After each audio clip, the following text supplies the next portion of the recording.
नमस्कार दोस्तों। मोदी जी, आपने एक ट्वीट किया है। मोटा मोटी आपने यह कहा कि फास्ट ट्रैक बनाकर हम दोषियों को सजा देंगे, फास्ट ट्रैक कोर्ट बनाकर। आपके इस बात पर मैं समझता हूं कि पूरा देश हंस रहा है, और वो जेनजी तो हंस रहा है या समझ भी रहा है, वो जवाब भी दे चुका है। मोदी जी, सबसे बड़ी बात, चलिए आप दोषियों को सजा देंगे, अच्छी बात है, लेकिन अगर वो दोषी भारतीय जनता पार्टी से निकला, या अगर दोषी निकलने के बाद वो भारतीय जनता पार्टी ज्वाइन कर लिया, आपकी पार्टी ज्वाइन कर लिया, तो उसको कौन सा जज सजा देगा? और आप सजा कहां से देंगे? चुन चुन कर दुनिया भारत के चोरों को आपने कुर्सियां दे रखी है। धर्मेंद्र प्रधान भी उसी में से है। ये चड्ढी गैंग का आपको पता है, आपकी औकात में नहीं है, आप उसे नहीं हटा सकते, आप किसी को भी नहीं हटा सकते। बात यह नहीं है, बात यह है कि आपने जो एक लॉलीपॉप देने की कोशिश की, देश से झूठ बोलने की कोशिश की कि फास्ट ट्रैक कोर्ट बनाकर सजा देंगे। लोगों ने अपनी अपनी तरफ से व्याख्या की, लेकिन मैं व्याख्या नहीं करता, मैं सीधा सा सवाल आपसे पूछता हूं, अगर वो चोर कौन है आपको पता है, और सबसे बड़ा अपराधी इस केस का, तो उसे आप मंत्री बना के बिठाए हैं, धर्मेंद्र प्रधान, पहले उसे सजा दीजिए, बाकी और किसे देंगे सजा? चलिए पेपर लीक करने वाला, उसमें पैसा लगाने वाला, जो भी, अगर कोई चोर पकड़ा जाता है तो उसे सजा देंगे। अगर पहले से ही भारतीय जनता पार्टी का रहेगा, वो आपकी पार्टी का रहेगा, तो उसे पकड़ेंगे ही नहीं, सजा ही नहीं देंगे, कोर्ट कहां से सजा देगी? और अगर पकड़े जाने पर वो आपकी पार्टी ज्वाइन कर लेगा, तो उसे मुख्यमंत्री बना देंगे, सजा कहां से देंगे? तो ये बात तो आपकी ये बात जेनजी भी समझता है, देश भी समझता है। चलिए, अब आपका झूठ चलने वाला नहीं है नरेंद्र मोदी जी, आप मुगालते में मत रहिए, नहीं समझे, आप समझेंगे भी नहीं, क्योंकि आप ठहरे बैल बुद्धि, अनपढ़ और गंवार, तो आपको समझ में बात कहां से आएगी? बात बहुत आगे निकल चुकी है नरेंद्र मोदी जी। अब बात यह नहीं है, धर्मेंद्र प्रधान के इस्तीफे की भी बात नहीं है, आप गलत सोच रहे हैं। ये जो जेनजी पूरे देश में सड़कों पर उतरा है, वो अब धर्मेंद्र प्रधान के इस्तीफे के लिए नहीं उतरा है। जो आप जंतर मंतर पे इतनी बड़ी जनसंख्या में क्राउड देख रहे हैं, वो धर्मेंद्र प्रधान के इस्तीफे के लिए नहीं उतरा है, और ना ही इस उम्मीद में उतरा है कि कल आप शिक्षा व्यवस्था में सुधार करेंगे, क्योंकि आप अशिक्षित हैं, शिक्षा व्यवस्था के बारे में कुछ जानते ही नहीं, तो आप क्या सुधार करेंगे? ये वो भी जानते हैं, उसके लिए भी नहीं उतरा है। इसलिए मैं बोला आप नहीं समझ रहे हैं, आप समझेंगे भी नहीं, आपको समझ में भी नहीं आएगा नरेंद्र मोदी जी। मैं बताता हूं आपको बात क्या है।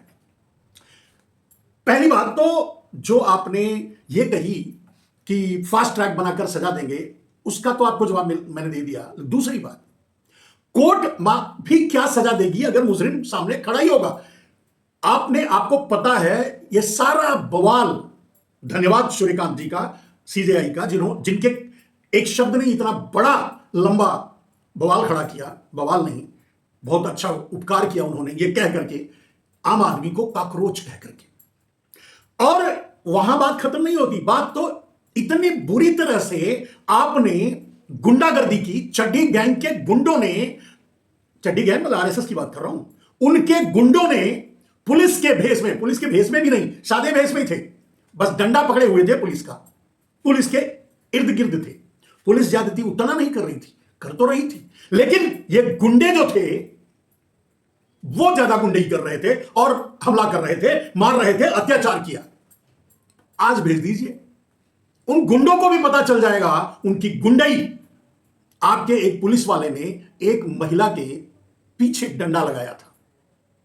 आज उन गुंडों, आरएसएस के मतलब चड्ढी गैंग के गुंडों को भेज कर देखिए, पता चल जाएगा। चलिए वो बात रहने देते हैं। बात यह कि आपने कहा फास्ट ट्रैक कोर्ट से उनको सजा दिलवाएंगे, तो उसका जवाब तो आप समझ ही गए होंगे कि अगर वो पहले से ही भारतीय जनता पार्टी में होगा तो उसका नाम ही नहीं आएगा, और अगर बाहर का रहा तो भारतीय जनता पार्टी ज्वाइन कर लेगा, कोर्ट सजा ही नहीं दे पाए। और उस कोर्ट से क्या उम्मीद की जाएगी? उस फास्ट ट्रैक कोर्ट से, जब सीजेआई मतलब चीफ जस्टिस ऑफ इंडिया यानी सुप्रीम कोर्ट की पैंट गीली हो जाती है आपके गुंडागर्दी को देखने के लिए, सीबीआई कहते हैं हमारे पास टाइम नहीं है ये देखने के लिए वीडियो फुटेज जो आपके चड्ढी गैंग के गुंडों ने जंतर मंतर पर आतंक मचाया था, और उनके पास टाइम नहीं है इसके बारे में जानने के लिए। उन्होंने सीधे ही मना कर दिया। दोनों बातें आपकी यही खत्म हो गई। आपका ट्वीट निराधार है, आपको भी पता है, फिर भी नहीं समझे। आगे समझाता हूं। अब बात को यह समझिए नरेंद्र मोदी जी, जंतर मंतर पर पहले दिन आपके आरएसएस के यानी चड्ढी गैंग के गुंडों ने जो आतंक मचा चुके, अब नहीं मचा पाएंगे। आपको अब यह समझना है कि जंतर मंतर पर या पूरे देश में जो हंगामा हो रहा है, पूरे देश में जो जिंजी सड़क पे उतरा है, उनमें है कौन, वो है कौन, और उनके बीच कौन है, उनका संचालन कहां से हो रहा है, कौन है, इसको समझिए। नरेंद्र मोदी जी, बहुत साधारण तरीके से मैं समझाता हूं आपको। जिनको आपने कोविड में मार डाला अपनी गलतियों के चलते, मध्य प्रदेश की सरकार गिराने के चक्कर में कोरोना को बढ़ने दिया, और बाद में आपकी क्या साठगांठ थी, क्या हुआ पता नहीं, कोरोना में वही लोग मरे और वही कोरोना मरीज डिक्लेयर हुए जो चीन के आए किट से अपना टेस्ट करवाए थे। कहीं तो घपला था। यहां इतनी ही बात कहना है कि 50 लाख लोग मर गए, जिनको आप 5 लाख का आंकड़ा बता रहे थे। जो सड़क पे इस समय जिंजी उतरा है ना, वो 50 लाख जो मरे थे ना, उनके नाती पोते हैं, और उनको पता है कि उसके लिए जिम्मेदार आप थे। मोदी जी, नोट की लाइन में जिनको खड़ा करके आपने मार डाला, विदेश में बैठकर जिनका मजाक उड़ा रहे थे आप, उनके नाती पोते हैं जो जंतर मंतर पे इस समय हैं, आंदोलन कर रहे हैं, और आंदोलन की कमान भी अब उन्हीं के हाथ में है। वो आगे बताता हूं। मोदी जी, जिन 750 किसानों को आपने 13 महीने सड़क पर बिठा करके मार डाला और संसद में श्रद्धांजलि तक नहीं देने दी, उनके नाती पोते हैं जिंजी के रूप में जो आंदोलन में इस समय शामिल हैं। वो धर्मेंद्र प्रधान के इस्तीफे के लिए नहीं आए हैं। जिन जिन तरह से आपने समय समय पर मारा है, उनके परिवार के नाती पोतों ने, यानी जिंजी ने अब यह कमान संभाली है। आप गलत सोच रहे हैं कि यह आंदोलन धर्मेंद्र प्रधान के इस्तीफे के लिए हो रहा है, भूल जाइए। इसीलिए बोल रहा हूं, आप नहीं समझे, समझ भी नहीं पाएंगे। यह आपको इस देश से भगाने के लिए हो रहा है, यह आपसे इस्तीफा लेने के लिए हो रहा है, आपसे संसद से निकालने के लिए हो रहा है, आपसे आपकी सरकार गिराने के लिए हो रहा है। आपको यह सब कुछ आपके लिए हो रहा है। आप दिलवा दीजिए धर्मेंद्र प्रधान का, आप धर्मेंद्र प्रधान का इस्तीफा दिलवा दीजिए, चलता रहेगा, आंदोलन नहीं रुकेगा, पूरे भारत में चलेगा, पूरे भारत में चलता रहेगा। अब यह आंदोलन तब रुकेगा नरेंद्र मोदी जी, जब आप सरकार गिरा करके, खुद से इस्तीफा दे करके, देश से माफी मांग करके इस देश की अदालत के सामने सरेंडर कर देंगे, तब रुकेगा। या फिर ये देश छोड़कर आप भाग जाएंगे, तब रुकेगा। देख लीजिए करके। आप अभी धर्मेंद्र प्रधान के इस्तीफा न देने पर अड़े हुए हैं। कौन मांग रहा है धर्मेंद्र प्रधान का इस्तीफा? यही बोल रहा हूं, आप समझ नहीं रहे हैं। बात कुछ और है जिसे आप समझ नहीं रहे। आप अपने पापों को गिन लीजिए। मोदी जी, मंदिर चोरी में जिन्होंने पैसा चढ़ाया है और जिसको आपने चोरी करवाया, हिस्सेदारी बंटवाई, विदेशों में भिजवा दिया पैसा, मंदिर चोरी का, राम मंदिर चोरी की बात कर रहा हूं। उनके नाती पोते जो श्रद्धा से जाकर के भगवान राम के चरणों में अर्पण करके आए थे, उसमें जो चोरी की है, करवाई है आप अपने चड्ढी गैंग के गुंडों से, एजेंटों से, उनके नाती पोते हैं जो आंदोलन कर रहे हैं। अब आंदोलन का दूसरा रूप समझ लीजिए। नरेंद्र मोदी ने, मैं जानता हूं आप अच्छी तरह से, और मैं चड्ढी गैंग को भी जानता हूं, यानी आरएसएस को भी जानता हूं, आपको तो अच्छी तरह से भी जानता हूं।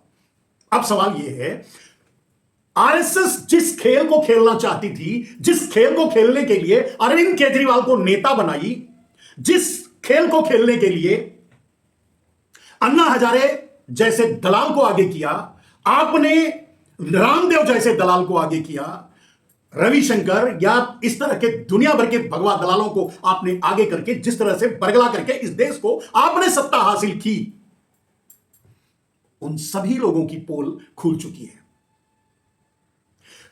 जेनजी यह जानता है कि अरविंद केजरीवाल आरएसएस का दलाल है, और यह मैं पहले दिन से कह रहा हूं। जब इंडिया गठबंधन बना, जब केजरीवाल उसमें सटने की कोशिश की, तब मैंने कहा कि यह चड्ढी गैंग का स्पाई है, और वही काम कर रहा है आज भी। वहां भी कुछ अच्छे लोग हैं, संजय सिंह जैसे। मुझे उम्मीद है बहुत जल्द वो कांग्रेस ज्वाइन कर लेंगे। मैं अच्छी तरह जानता हूं आरएसएस अब आप पार्टी का विलय बीजेपी में करवा देगी, करवा ले। लेकिन अरविंद केजरीवाल की असलियत या अरविंद केजरीवाल के द्वारा भेज करके इस आंदोलन को चलाने की प्रक्रिया अगर अभिजीत दीपके या कुछ और लोग अगर आपके इनडायरेक्ट इशारे या चड्डी गैंग के इनडायरेक्ट इशारे पर आए हैं तो वो भी सुन लें, अब आंदोलन उनके भी कमान में नहीं है। अब आंदोलन जेनजी के कमांड में है। इस आंदोलन को अब जेनजी आगे बढ़ा डालो, खरीद लो आप दीपके को, मिला लो अपनी पार्टी में, विलय करवा लो केजरीवाल का, कोई फर्क नहीं पड़ेगा। यह आंदोलन और तेजी और तेज होता रहेगा। आप कुछ भी कर डालो, अंत मैंने बता दिया आपको होने वाला क्या है। सेना के इस्तेमाल की बात आप सोच भी नहीं सकते, क्योंकि सेना कभी आपका साथ नहीं देगी। सेना कभी अपने देश की जनता पर हथियार नहीं उठा सकती। सुनने में तो आ रहा है कि बख्तरबंद गाड़ियां, बुलेट प्रूफ गाड़ियां आप जम्मू एंड कश्मीर से यहां डिप्लॉय करने के लिए लेके आ रहे हैं। पूरे देश से जितना मंगा सकते हैं उतनी फोर्स मंगा रहे हैं। नरेंद्र मोदी जी, कुछ भी कर डालो, इस बार आप बच नहीं पाओगे। आपको इस्तीफा देना ही पड़ेगा। इसीलिए मैंने कल एक बात कही थी, मोदी जी फिर देश को शर्मिंदा मत करना, अपना इस्तीफा संसद में देना, अपने मुंह से अपने इस्तीफे की बात देश को बताना, ट्रंप से ट्वीट मत करवाना। वो आपके मालिक होंगे, भारत के नहीं। वो आपको गुलाम बना लिया, वो उसके जड़ खरीदे आप हो, उसकी दलाली आप करते हो, आप उसके एजेंट हो, आप उसके प्रोजेक्टेड प्राइम मिनिस्टर भारत पर हो। भारत को अमेरिका का गुलाम बनाने के लिए यह हो सकता है, लेकिन आप देश को, जेनजी को और भारत को नहीं मोड़ सकते।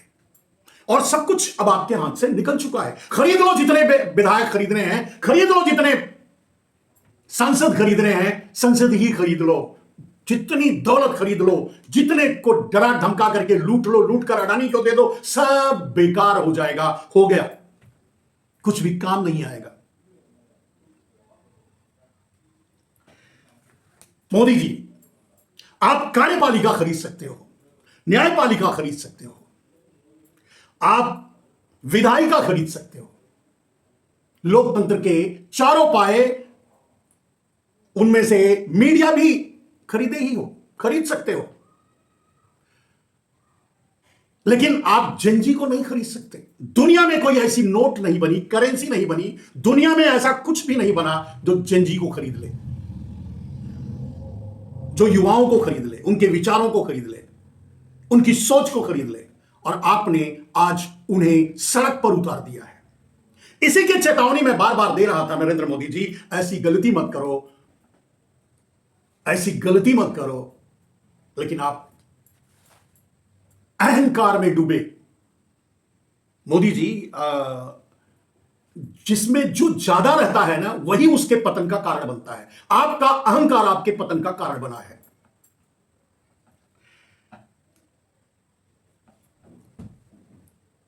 मोदी जी, अब छुपने छुपाने से, इधर उधर की बात करने से, बरगलाने से, तोड़फोड़ करने से, बल प्रयोग करने से, मैंने कहा पूरे भारत की पुलिस बुला लो, जिसको बुलाना है बुला लो अपनी रक्षा के लिए। यह जेनजी नहीं रुकेगा। यह जेनजी अहिंसात्मक आंदोलन के जरिए ये गांधी का देश है और गांधी के रास्ते पर चलते हुए आपको यह देश छोड़ने के लिए मजबूर कर देगा। या तो आप इस देश से माफी मांगोगे, इस्तीफा दोगे और कानून के सामने अपने पापों के लिए सरेंडर करोगे। द वे ओनली वन, यही एक रास्ता है। दूसरा, जो आपके अपनों ने किया है, इस देश को लूटकर भाग लिया है, देश से उनका कोई मतलब नहीं रहा है, वो सारे के सारे आपके हैं, तो आप भी वही हो। दूसरा रास्ता है भाग लो। वो तो मैं पहले से ही कह रहा हूं, निकल लो नरेंद्र मोदी जी, भाग लो नरेंद्र मोदी जी, भाग लो। अब इस देश में आपके लिए जगह नहीं बची है, क्योंकि आपने किसी को नहीं छोड़ा है। बाप को भी मारा दौड़ा दौड़ा करके, 750 मारे गए, मार दिया। बेटों को भी मारा, अग्निवीर बना करके, वॉचमैन बना दिया, जो कभी गर्व से सीना फुलाकर सेना में जाया करते थे। अब उनके बच्चों को भी मार रहे हो, 3 पीढ़ी मार देना चाहते हो, उनकी शिक्षा छीन लेना चाहते हो, उन पूरी व्यवस्था ध्वस्त कर देना चाहते हो, और उसके बाद भी चाहते हो कि लोग चुप रहेंगे। Note the point Narendra Modi ji, यह आंदोलन अब सिर्फ, मैंने कहा जेनजी का इस आंदोलन का नेतृत्व कर रहा है, लेकिन उस आंदोलन में कौन कौन है यह मैंने आपको बताया। इन 12 सालों में जिनका आपने काटा है, जिनको आपने बांटा है, जिनको आपने मारा है, जिनको आपने पीटा है, जिनको आपने सजाएं दी है, जो आपसे त्रस्त हैं, वो सब आज सड़क पर हैं। और इसी दिन का इंतजार था। ये 10 सालों से मैं कहता आ रहा हूं कि अब आपका निर्णय इस देश का आम आदमी करेगा, युवा करेगा, जेनजी करेगा, मजदूर करेगा, किसान करेगा, जवान करेगा। किसी को आपने नहीं छोड़ा है, वो सब इस आंदोलन में शामिल। आपने देखा वहां कुछ भी कमी नहीं है, खाने का भंडार पहुंच रहा है, कहां कहां से लोग ऑर्डर देकर वहां जोमेटो और स्विगी के जरिए वहां खाना पहुंचा रहे हैं। इसका मतलब आप समझते हैं, आपने जिन पर हाथ डाला है, जिस मधुमक्खी के छत्ते पर आपने पत्थर मारा है नरेंद्र मोदी जी, आपके लिए अब इस देश में छुपने के लिए जगह नहीं बची है। धर्मेंद्र प्रधान को भूल जाओ, संसद को भूल जाओ, कब तक बंकर में छुपे रहोगे। धर्मेंद्र प्रधान को भूल जाओ, बाहर निकलो, इस्तीफा दो, देश से माफी मांगो, सरकार खत्म करो, बस इंड। यही एक रास्ता बचा है, या फिर रातों रात भाग जाओ, देश छोड़ दो।